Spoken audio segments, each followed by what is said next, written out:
morning to you, my children. Need your car fixed? Trade in some old parts? Need some monsters killed? Well, maybe you should talk to the Basha brothers. In this, we kill monsters!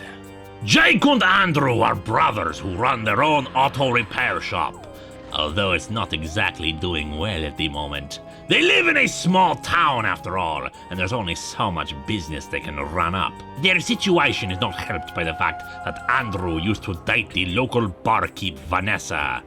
But Jake and Andrew are inseparable, and while Vanessa likes Jake, it feels more like she's dating the two of them instead of just Andrew. She has a new boyfriend now anyway, Dennis, who works for some cereal company. He's very successful too, which probably sweetens the deal for her, although we won't talk about the sweetener in the cereal yet. Later that night, after Andrew finishes drinking for a while, he finds himself under attack by a monster. Jake tackles the beast, but gets his arm nice and chewed up as a result. Fortunately, Andrew manages to bash its head in with a shovel, which sobers him up pretty quickly. Although an even more sobering experience awaits Jake, for the brain juices of the monster soak into his arm and mutate it into a monster arm. They are chased home by another monster, unable to call for help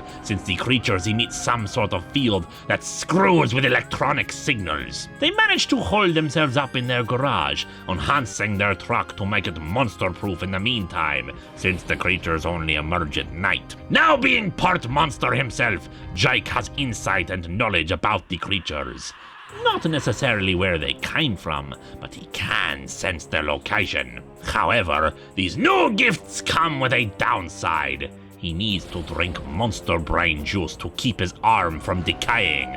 And considering how crappy he feels when he's decaying, who knows what's happening to the rest of him? After discovering a monster egg and leaving it with the sheriff, who is handling multiple calls about the creatures, they meet up with Vanessa and Dennis. Dennis is no jerk, loving Vanessa and wanting to help her however he can, and thanking the two for keeping her safe. They kill a flying monster, but this time drinking its brain juice transforms the arm into a different monster arm. Upon returning to town sometime later, however, they find the entire place deserted and wrecked, and a monster bunny stealing back the egg from the sheriff's office. Jake and Andrew go after it to get back the cooler the egg is in, since it was left behind by their now dead parents, and Dennis and Vanessa go home. But Vanessa spots the monster rabbit hand off the egg to Dennis, and she quickly ties him up.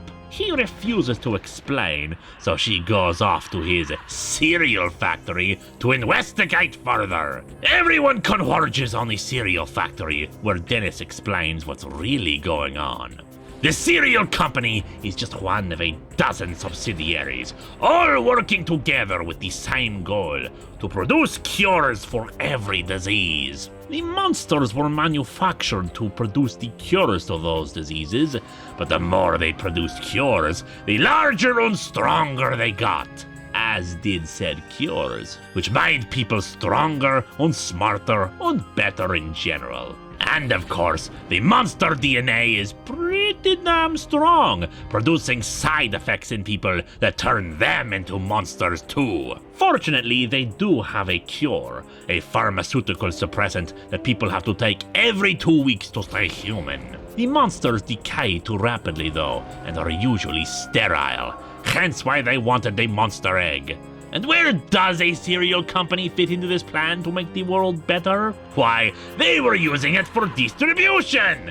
To give people monster DNA throughout the world. The monsters were never meant to escape, but, well, you saw how big and strong they had become. The group does not think that this goal of making everyone dependent on a pharmaceutical to not turn into monsters is really that noble an undertaking, and so they fight Dennis, who transforms into a monster himself. Jake injects himself with more and more monster DNA to fight Dennis, the others even freeing the other monsters until finally Dennis is sitting in the stomachs of several creatures, and Jake is back to normal thanks to the suppressant. Well, back to normal with the original monster arm anyway. And the three decide that maybe they should just get the hell out of the country and let someone else handle this, especially since they've got a year's supply of the suppressant that should hold out until Jake can be cured. We Kill Monsters is in the same vein as Tremors, my children. A monster comedy with blue-collar workers dealing with everyday problems. And creatures that want to eat you.